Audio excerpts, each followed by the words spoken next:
Chuck.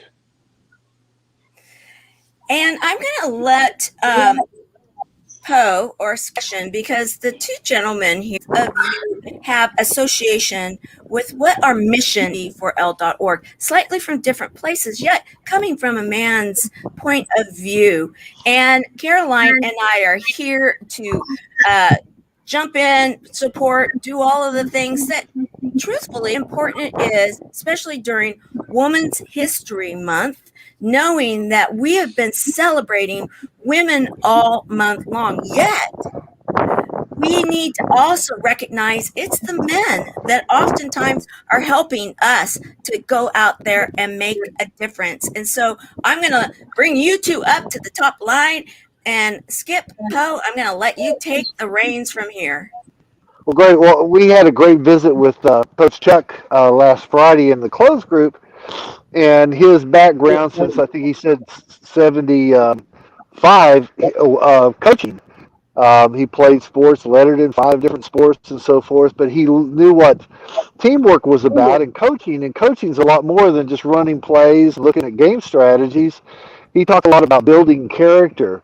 And then he brought in the love factor, which oftentimes you don't hear much from coaches. I didn't. It was always screaming hard, no, you can do better, blah, blah, blah. But it was out of passion and love. And as he said, for him, it was about building character. And that's really you can't do that without love. And with this honoring women, really that male female energy balance of from the heart is really so powerful with love. And so I'd love to Coach just was so impressive. You had several comments during that Friday night that people said, "Oh, I could listen to you, Coach, forever, all day long." And because you do that as an inspirational speaker as well, do you not? Every day. Every day, every day. Every day. So what is that? What's love got to do with it? This is a tour of love. And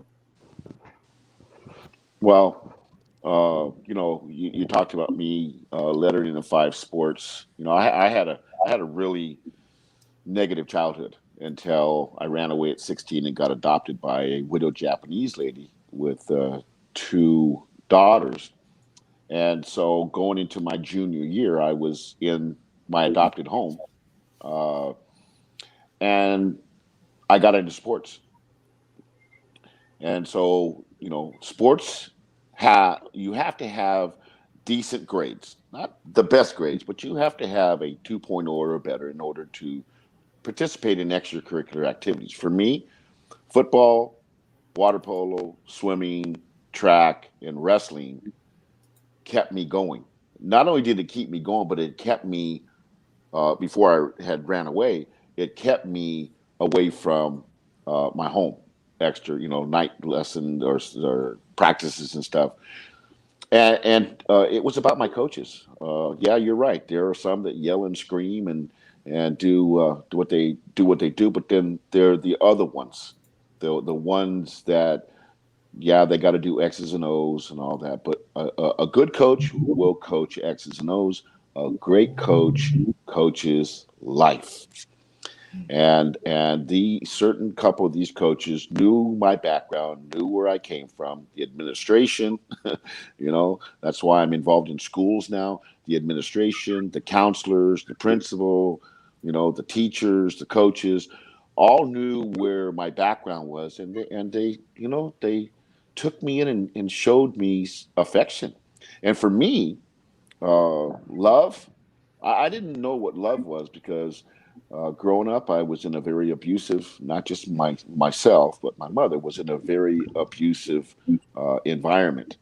And so it just seemed like every time that negativity would come around, the word love would follow it. So I was kind of sort of like, wait a minute, man, this can't be love. So I didn't really know it. I didn't really understand it. It was kind of sort of confusing to me, conflicting.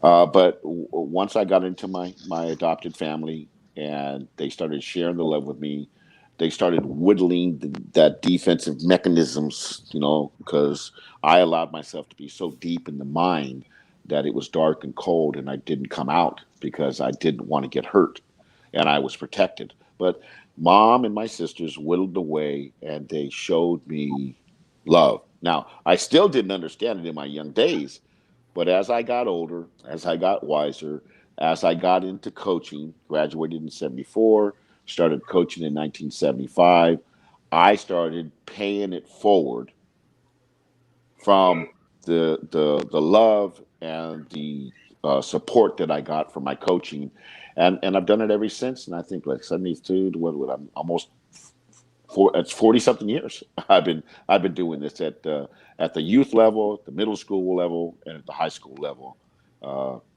sharing the love every day. I'm gonna Wow. yell, I'm gonna scream, but at the end of the day, when you're in between the lines, football field, basketball, whatever it might be, we're coaching, we're on you. But at the end of the day, when we're walking off of that field, it's all about now showing love, self-esteem, self-worth, self-respect, and building that. That's why I coach. Well, and you've had a little bit of a history with Tamara. You met a little bit. Tell us about that and kind of why that connection. I hear it through so many people. It's easy to connect with Tamara because she has such a heart and has such a passion. I'd love to hear that. And then Friday, I heard, and Caroline, I'd like for you to kind of get into this, but I heard an amazing, beautiful story, which love, boy, was just like a neon light flashing that brought tears to all of our eyes on Friday night. So I'm sorry to even bring that back up again, but what this guy means to you. But how did you meet Tamara, Coach Chuck, and what's that all about in your support? Well, first of all, let me give my the strong aloha that I can send to Tamara, all of you, and Oh, anybody that's listening. But I got on. I decided to turn Coach Chuck, the coach, sports coach, into Coach Chuck playing the game of life. mhm. And it was just about 2.5 years ago that I started going on some events, and I was in an event in San Diego, and Tamara just happened to be one of the keynote speakers. And I listened to, you know, seeing things and hearing about people is one thing. Seeing them and listening to them, watching their body language. Because as a coach, I'm and as a ghetto child, because by the time I hit my sophomore year in high school, I had attended my 28th school. So being bounced around, you know, I know body language and I can feel somebody's heart. And when Tamara got up on that stage in this event in San Diego, I have heard about her, okay, because Tamara will light up a neon light, and that's what she does, and she's been doing it for quite a while. So I listened to her, and I had to connect with her. So she'll tell you that I waited patiently. Patience is a virtue, and character is how you carry yourself and the credibility that you maintain. So I just waited, and I didn't rush, because if you're going to listen to Tamara, if you're going to follow her and know where her heart comes from, then you're going to go in there with love, not being disrespectful. Okay. And I waited, and I waited. It's almost like if somebody tells me to hold on, the very first thing I'll do is I'll put my hand up in there like that, and I'll just hold it up there. And they say, "What do you got your hand up for?" Because you asked me to hold on. I'm holding on. And so I just held on. And when I got my opportunity, because when you talk to somebody that that uh, has love, has credibility, the way that Tamara does, uh, you want to be able to talk to them. There's nothing worse than trying to talk to somebody and then somebody else butting in, or they're turning their head, because now you don't have that focus on the conversation. And Tamara gave that to me, and I knew from the very beginning that she was a very respectful woman, and she carries herself well. So we talked, and first of all, one of the very first things she said to me was, "I've seen you waiting, and wow, I mean, really?" And I said, "Yeah, because I waited for the opportunity for you and me to have conversations so that I could get into your heart and feel you individually, not with all this other stuff around. And that's kind of sort of how we met, and we've known each other since. We've been in some events together. We share the common ground of sharing love to as many as we can touch. So yes, we have a connection for life. Yeah. Yeah. Well, and if you hear, I kind of mute because I'm down here on a creek. They're doing some work around our cabin. I'm out here in the woods in the holler in Arkansas. And I've got two dogs down here. This is my brother's dog, Frida, and Buster. He's a rock dog. He's in the creek, and they're waiting for me to throw rocks or balls or sticks in the creek. Um, so they're very patient. So I may walk around just to get away from the barking. He's barking at a rock in the creek. Working with the Native Americans, they always talk about the rock people, and I just threw a rock down in the water, and so the rock, the Native Americans say, let's honor the rock people and all that stuff, and I thought about it, but then I got this dog, and he talks to rocks, and he can't wait to have a rock. I'll throw it in the water, and it's about 2 feet down, and he's looking for that rock, barking at that rock I threw in the water. So I apologize but he gets so excited. I don't know if you can see him down there, but he's all about that rock. Well, Caroline, what we were talking about your connection with Tamara's connection, but you have um, an amazing connection. Again, I don't want to bring up what caused us all to cry. It was so beautiful Friday night, but you guys have a special connection, don't you? Uh, Coach and I have a really good connection. Actually, just went back on my messages, and we actually met July 4th, 2019. So it's just before you went into, or you were in the Next Impactor, or just before you guys went into the celebration of the end of it. And I listened to him, and, I'm one of those ones that I'm a very eye-opening person, so I need to hear the person speak and see if they're authentic and real, and he was, and that's how we connected. And I was in a dark place at the time, and he helped me get through some of the situations that I was in and had me bring down some of my walls that were holding me back from places that I needed to go and needed to do. So we've been connected for 2 years, almost 2 years now. And he's been a great mentor to me, and he's helped me through a lot of situations. And we've had hours and hours and hours and days of conversations to put the smile back on my face, because I was beating myself up a lot.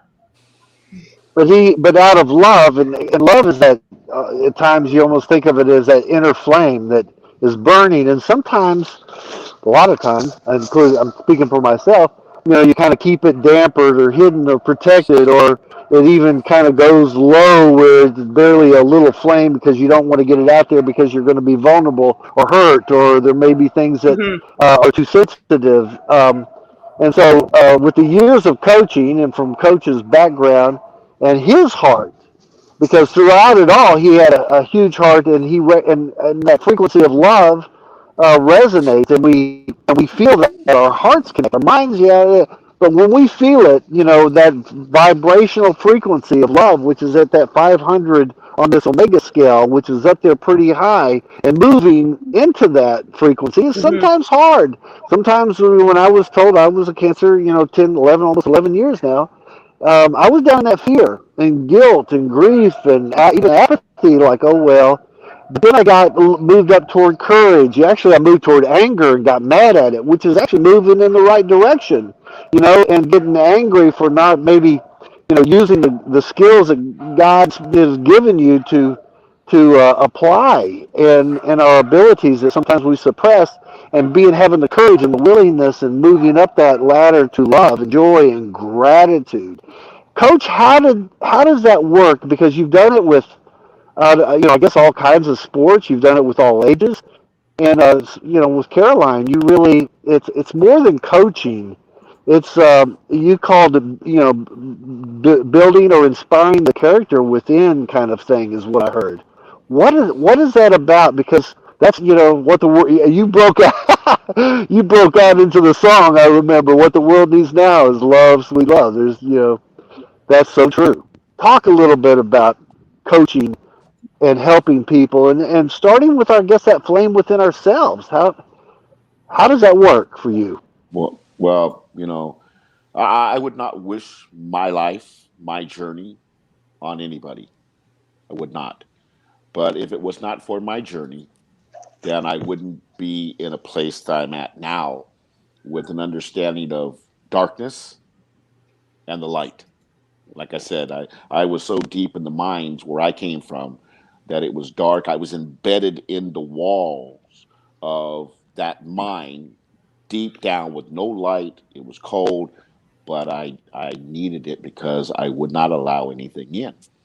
So what I've learned from my journey, from my experiences in life, this game of life, as I say it, you got to have a different change. You got to change your game plan, and once you change that game plan, you have to stick to it. So I'm going to go back with kind of sort of with Caroline. Is that because I have come from the depths of the mines and I know what it feels like? I choose to go back into that mine and pull out those nuggets, those rocks that we all know that there is a, you've heard of the diamond in the rough. Well, there's a lot of nuggets left embedded in that wall, deep, and Carolyn was one of them. So one of the things I talk about is when you're embedded, when you have put those defensive walls around you, you will not allow the poison.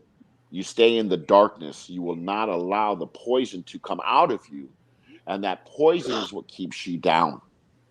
So I choose to help people become aware of those toxics, uh, pain, sorrow, anger, frustration, depression, anxiety. All of these things come from that mind. So if I can get you out of that mind and I can start chipping away, I have a few workshops about how we bring the diamond from and put it on the conveyor belt. And there are certain people in your life that grind, that chip, and finally you get down to the end of the conveyor belt and you now have that layer wrapped away from you, and there is that diamond in that rough that you now see and you can polish it. And once you get to that time period, which Caroline and I are, or she is within herself now. She has chipped and grinded away that toxic surrounding that allowed her to keep the poison within. And the only way you're going to change is to learn how to release the poisons from within.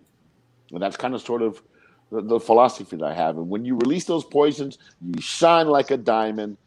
You're bright, and you can now feel the love. Tamara, thank you. That's beautiful, and being aware of the issue and the problem or the challenge, and then developing the tools. We talk a lot about the tools, and the whole tour of love concept that Tamara and her group has kind of birthed has not only been the year of love, but the decade of love evolved into tour of love. Uh oh, rock dog. The co-host Buster, There's my the my rock co-host. hound. He's got his favorite rock. And Buster, bring me the rock. Here, bring it, buddy. Come on. All right, Tamara, He's I want to put me on mute. Okay. All right. We have, okay. I'll take it from here right Oh now. my goodness.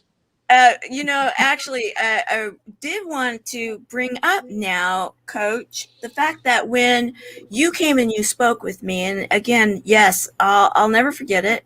You standing there, and I will tell you guys, no, he didn't have his arm up while he was standing there. Well, you Some didn't may tell me to wonder hold on the way that you were talking. No, because I you would just, have. yeah, you're just so kind, and let me know that things were good. And then you spoke to me about what it was that when I was up on stage and shared about the nonprofit, about the mission and the passion that we have to see that no one has to face cancer alone, that we can heal through connection, that we can be there for each other. We can be sharing the love, the aloha, like you say. And you then shared with me about, and it took me a little while to get it right. However, I think I've got this one right now, and that is about your bebe, right? My baby. Your Not bebe, not bebe, B-A-B-Y, not baby, not B-A-B-E, babe. I spell it capital B, small e, capital B, small e, uh, my bebe. baby.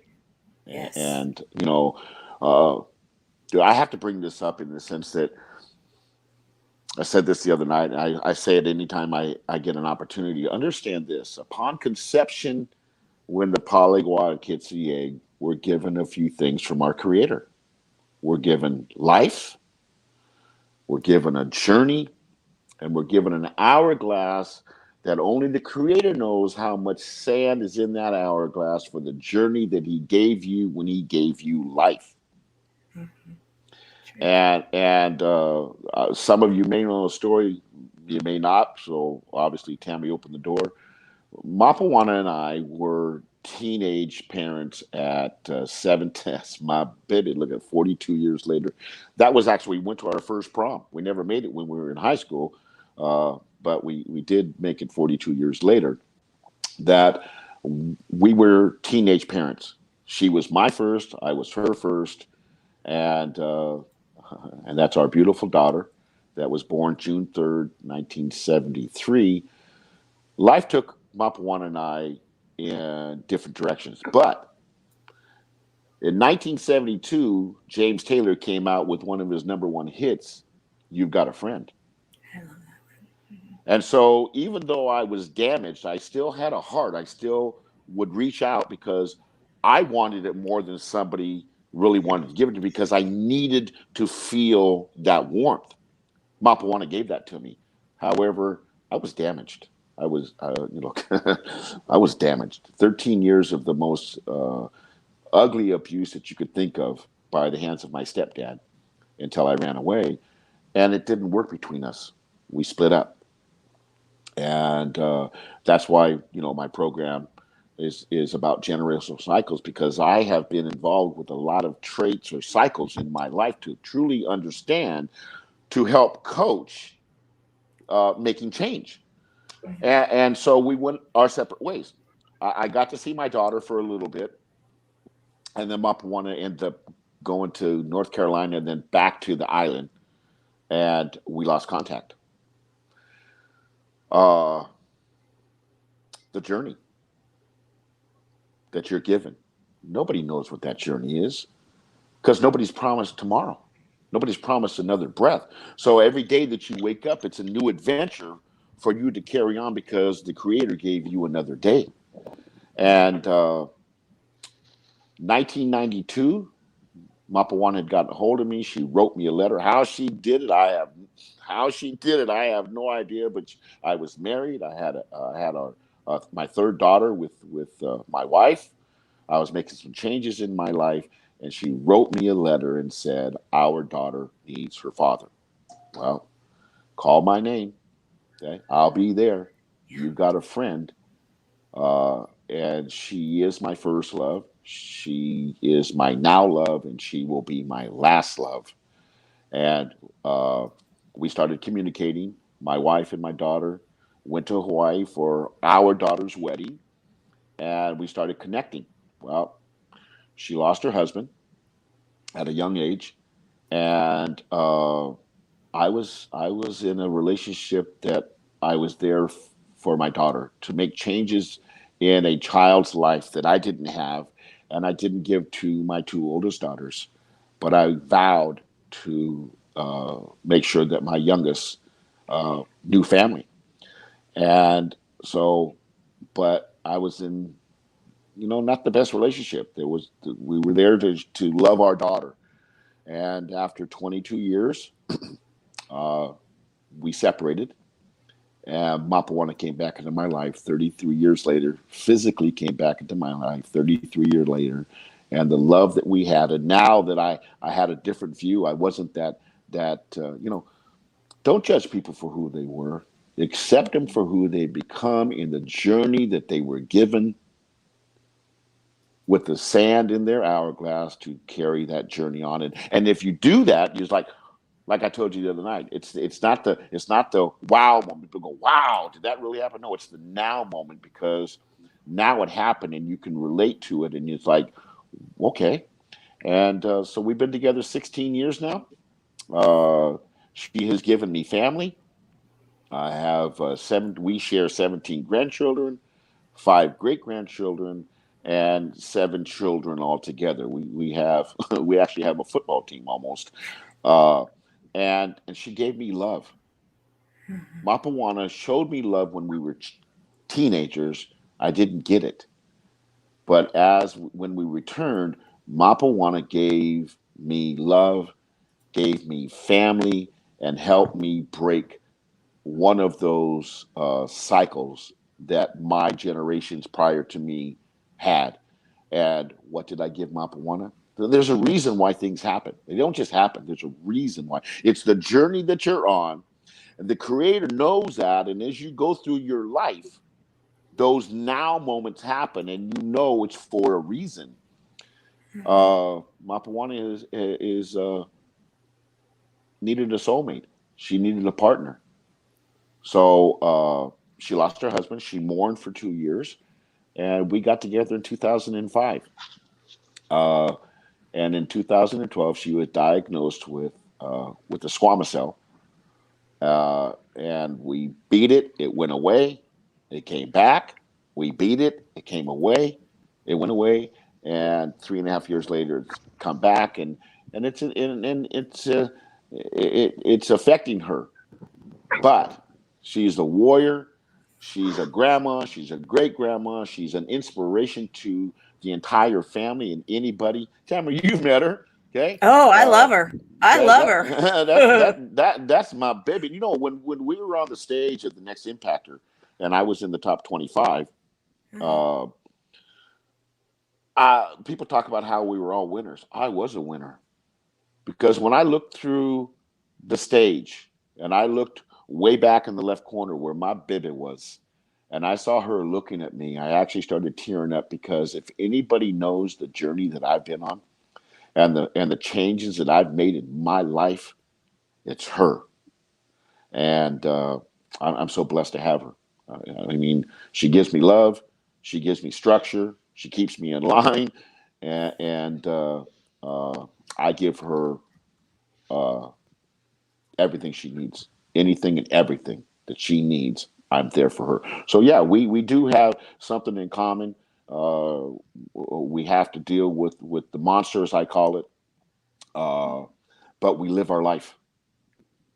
She was down last week, pretty down.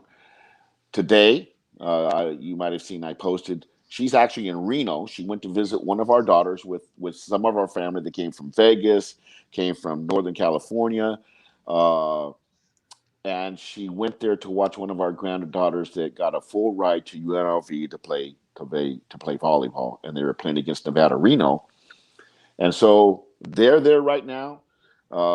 She's enjoying herself. I talked to her last night, somewhere around midnight, and that's what it's all about. Yeah. You're Yeah. going to have those hard times. There are going to be those moments, but that's why it's so important to understand that even the slightest bit of positivity, even the slightest bit of love, will stop that cycle of doo doo or negativity just for that split second to feel the warmth. And that is what you want every single day, to have love and be happy in the journey that you're on. What a You, beautiful way to honor, yeah. yeah, the Uh, what a beautiful way to honor the spirit of women and your wife and your Oh, journey, which I'm sorry, Skip. I got to tell you, she's not my wife. oh, okay, She well, your was well. partner, No, no, it's okay. No, she's my soulmate. She's my partner. She's my soulmate. life. She's my life. However, I have proposed to her 9 times, and 9 times she turned me down. So But she's not walking away from you. in God's blessings, we are, my mom in heaven told her that she would marry me. And so I so my mom said, I'm going to marry you. So I keep asking and keep asking. And she keeps turning me down, but she has her reasons, and I've accepted it. That we love each other unconditionally. We deal with each other. We have an agreement to agree to disagree in the opinions that we have. But what we do more than anything else, and this is not just about a partnership. This is about how you are in your life. You must be able to open up and communicate and be able to say how you feel.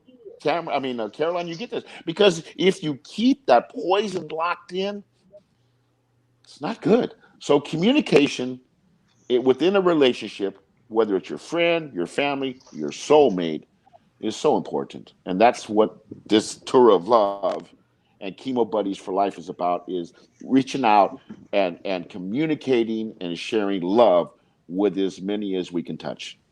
That's Absolutely. why I'm honored. And thank you for that. What I want to do right now is I want to share a video of, you mentioned Chemo Buddies for Life, and Skip Poe, he created a little clip, a little video that shares what it is that we are doing with the nonprofit. And so that you will understand what we're talking about. If this is your very first time watching the Tour of Love, we want to welcome you and say, glad you're here. And we support this nonprofit that is making a difference in so many people's lives. Here we go. Life is so fragile, and we're constantly reminded just how fragile life can be, especially when we or a loved one is told we have cancer. Cancer survivor myself, I can tell you, we still feel very alone in this journey. There's a study that's been shown that patients who are socially isolated have a worse prognosis, have a worse outcome than patients who are socially interconnected. Buddies for Life is a non-profit cancer support group for those whose life has been impacted by cancer. We'll match you with the perfect buddy. Humor, hope, heart, and hugs. Humor, hope, heart, hugs, and a whole lot of love. We're offering you a free membership, so please sign up today. Share this with your friends and family, and support this community in every way you can. No one should face cancer alone. I am a Chemo Buddy for Life. We are a Buddies Network.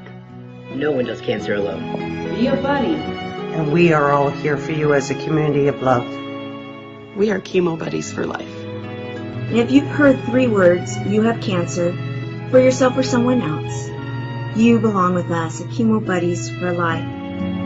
Healing through connections.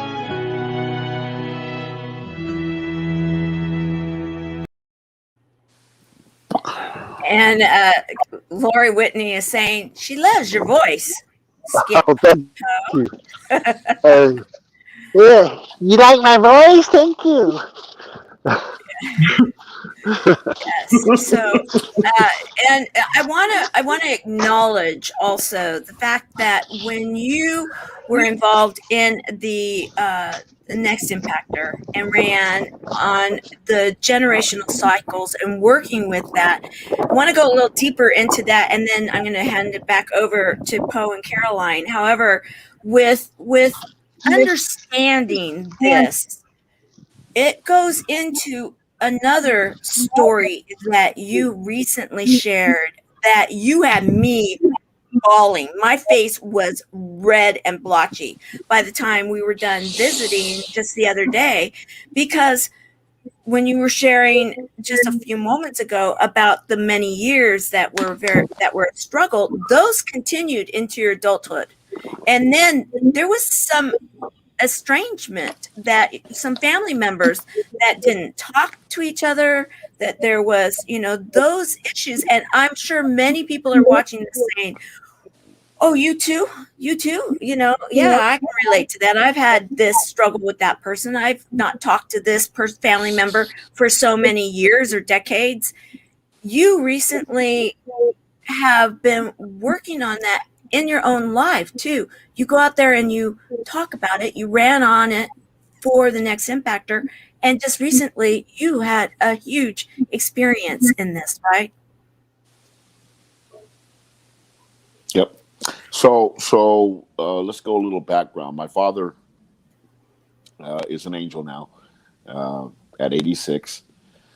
My father never saw his father ever, and there was a time where he had to make a choice between. He whittled it down to two, and he made a choice at a young age. That's my dad. He whittled it down to two, and he picked one of them, and that was so that he could move forward in his life.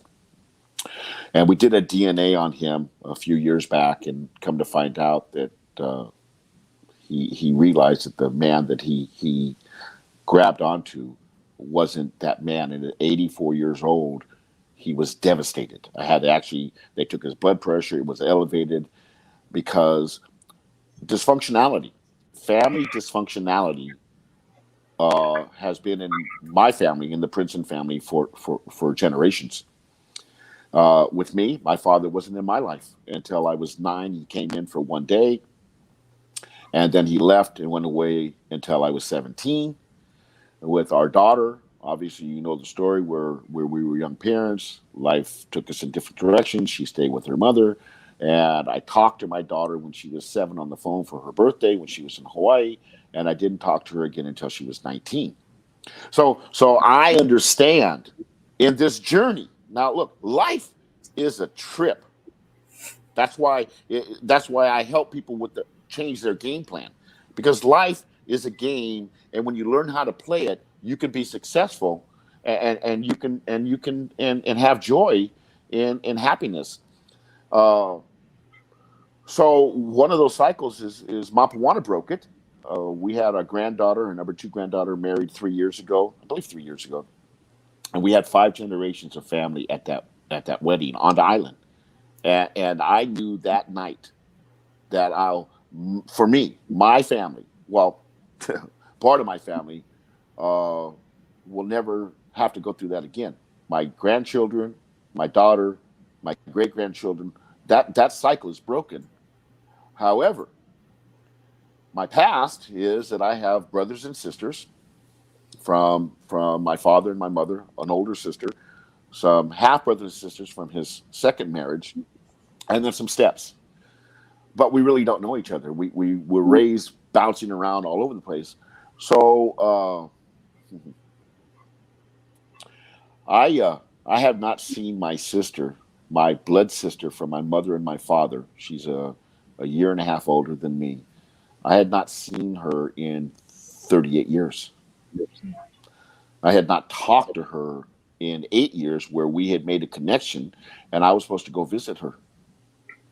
And when I tried to contact her, she didn't answer the phone. She didn't return my calls. And so here I am going, okay, well, I reached out to my family members. This is my older sister. And you know what? 38 years, no. Because if you're going to talk the talk, if you're going to talk the talk, you need to walk the walk. And especially as me being a coach in this game of life, is that I must go out there and show you the game plan. I must put it on the illustrator. I must do the X's and O's and show you a new game plan and how you can make those changes.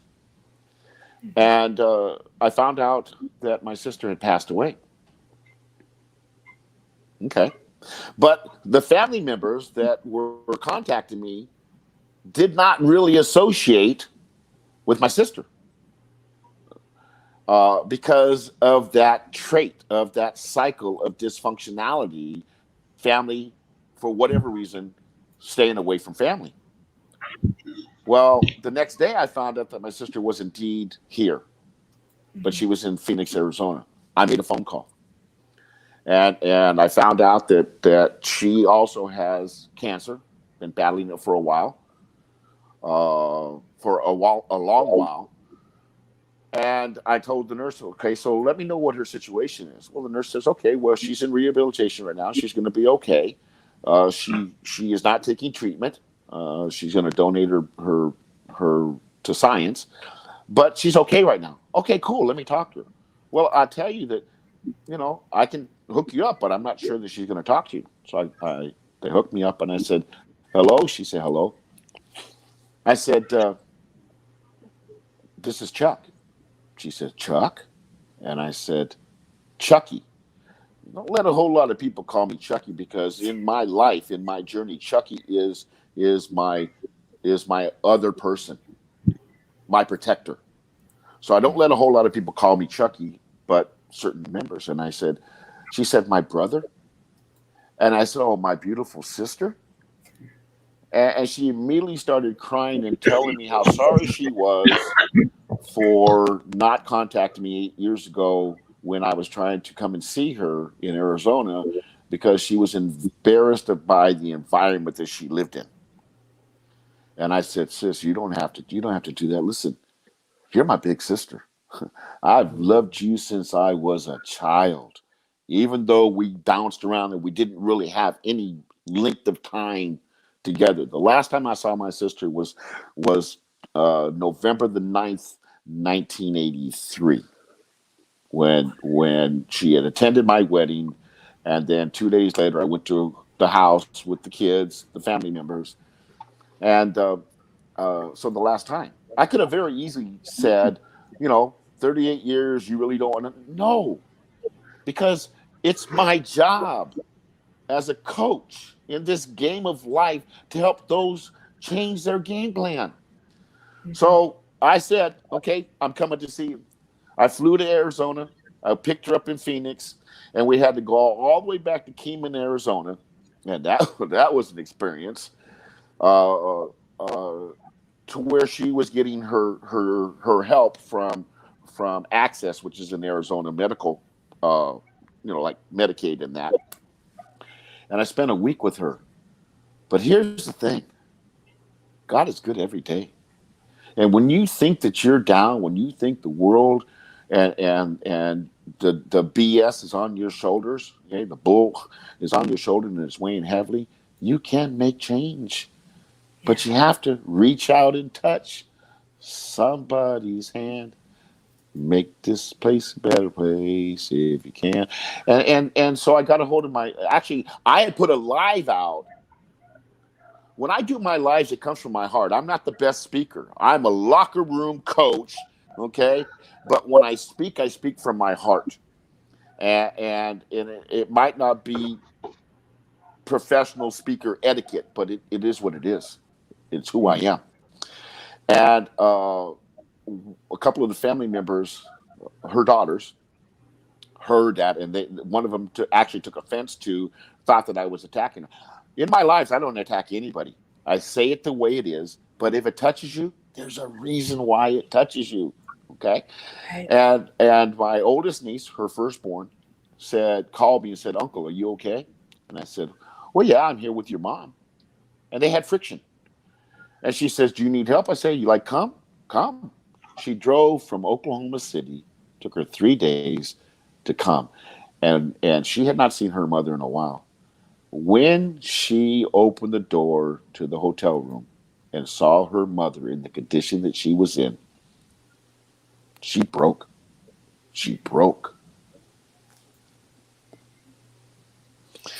And we tried to get my sister in assisted living, but as it turned out, my niece said, Uncle, I have 17 years experience in hospice, and I'm retired. I want to take Mom home. Mm-hmm. What? You want to take your mother back to Oklahoma City with you? She said, yes. Wow. That's the now moment. And I told you the other day, and it just came to me. Just the other day when we were talking, I never thought it's not the wow moment, it's the now moment. Okay. Right. And so when you take this whole story that I'm telling you and you find out it's the now moment, spell now backwards. Yeah. We won. Absolutely. We broke the cycle of dysfunctionality, not just between me and my sister and my family. We broke the cycle of my niece, my sister's firstborn, that she is now in Oklahoma City. She's getting the medical treatment that she needs. And I want to say, if my niece is listening somewhere, so proud of you. And here's the trip. Her daughter, this is a generation after mom. Mm-hmm. Her daughter, even though within the environment you might be talking about family, your inner family, you might be talking about your inner family, about how close your family is. No, it's not, because your kids are dealing with this is a generational cycle thing that we're passing down to our children.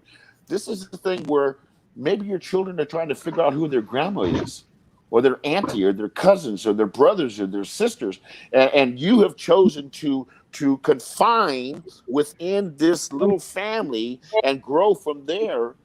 Maybe they might have issues. And my niece is in Japan with her husband that's a Marine. She got a hold of her mother, my niece, and told her, Mom, I'm so proud of what you're doing.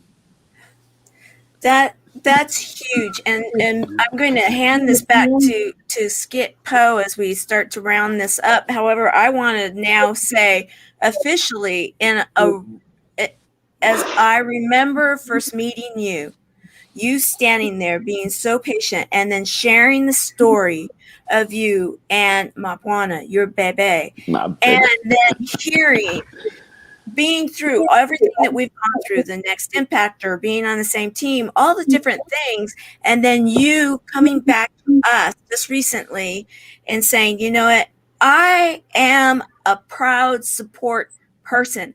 I know that we need more people to support those people that are affected by, yes, generational patterns, by different dysfunctional things in our lives. Yet we need more people standing up and saying, I'm there for those that are ill right now. I have been there. We need more to be showing up. And I want to say thank you for showing up today and sharing these stories, because they are extremely needed and powerful. So I'm going to hand this back to our gentleman, and then we are going to continue through to the 3 minutes after the hour. Awesome. Well, again, I'd like to also say thank you for being here, Coach Chuck, and Caroline, and sharing your special connection, and Tamara, your connection with Coach Chuck. And what a beautiful, I was wanting to say that. He beat me to it. I was going to say, taking action in that now moment is where the magic happens. And I was going to bring up what you said Friday, you flip it around, that's when you can see it as one. That's right, the big W, what they're all after. And how beautiful a story with your family taking action in that now moment, and how it changed the I don't want to call it the fate. Fate is just if we do nothing to go along, the destiny of what the future is for you, your family, and it was totally out of love. And if people are listening in their own situations, or whether it's family or whatever it is, taking action in that now moment out of truly love, and being truly serious about change, because that's what happens. If you compare it to the wake of a boat, that doesn't have anything to do with where the boat's heading, and the future, the fate is unknown. It's the driver in that now moment, and the power you put on that boat that changes the destiny, the direction of where you're headed, and your intention, that desired outcome, your game plan. And that game plan, like I was down at the creek a minute ago, is like, I mentioned it Friday. I loved Bruce Lee's line about be like water. I thought, what does that mean? But water down at that creek, it's got a place it's going to, and it doesn't go in a straight line. It goes around rocks and trees and around bends. And being flexible in our lives, that we learn from nature. And all of that happened in that now moment because of that connection, connection is so critical to your heart and what's really in value, in your life, and which is love, that high vibration, and that's what brought us all together. And for everybody out there is to wherever you are on that scale right there, is to look at it and say, I'm just too angry or I'm feeling grief or whatever. What's the next thing above that? What can you do as a tool, develop a practice to start to move toward that place of love and gratitude? Because I can guarantee those love, gratitude, joy, bliss, all the things that happened in that now moment for Coach Chuck, and as it happened with everybody, Tamara and Caroline, taking action in that present moment, that has developed this tour of love and this connection to everybody that's a part of it, including all the wonderful people watching. So I'm thrilled. Thank you for being a part of this, and thank all you who've tuned in and watched this, and all beautiful messages. Caroline, what would you like to say as we're starting to wrap this up today? What would you like to share with Coach Chuck and everybody that's watching? Well, I want to thank Coach Chuck for reaching out to me and having interest in coming to be a part of our community and, be in our closed group and share his story and share his thoughts to everybody. And, get the message out there that, why are we here? We're here for connection. We're here to love. We're here to share every story that we all have. And we all have different journeys, and our journeys, some of it may be the same, some of it may not be. But one thing I got to say to Coach is if it wasn't for our friendship and the conversations, many days, many nights, I probably would still be in the darkness and have my walls up and not allow them to come down. And I mean, not just him, but there's others that have helped me too. But, just having that friendship and someone understanding what I'm gone through, which is somewhere in his story too. We both had dysfunctional families. And we both went through troubled times when we were kids. So, just, join us, connect with us, share the love. So thanks, Coach Chuck, for being here today. Appreciate you. Well, Skip, I kind of sort of like your diagram. And I've touched every single one of those topics from the bottom to the top. And so I have, Mapawana and I have another one that we like to share. It's really simple. And it goes like this. So if you can, the base, this is the base. Okay. This is your family, your loved ones. This is the medical team, okay, that are there for us. Because the first day that Mapawana and I walked through the cancer center in Vallejo for her very first treatment 9 years ago, our life changed forever, because now we became part of a family. And so you have the base, okay, your family, you have your medical team, and when you put that together, you got your triangle that is one of the most powerfulest shapes that we know. You have the base, the love, the support, you have the medical team, and when you put it all together and you put it upside down like that, it's all facing towards the Creator. And know this, we are not promised tomorrow. We are not promised another breath. However, in that time, if you can share love, if you can share compassion with as many as you can touch, and they can get that warm fuzzy, as we call on the island, the chicken skin, you get that the goosebumps where you're like, that's what it's all about. You need to do that as much as you can in the journey that you're now on, and in the now moment. You need to focus on that, because happens every day. You're not gonna get away from it. You're not. However, the other things that weigh you down, you can make change, but it takes a support. So for all of you out there that may have a friend, a loved one, a family member that you have had a disagreement with, know this: you are not promised tomorrow either. Mapawana says this: we're not promised tomorrow. No, we're not promised another heartbeat. But as long as our heart continues to beat, we have to continue to share the aloha. Love it. Love it. And with that, we are now done with this episode, this segment of the Tour of Love. However, we will be back next week.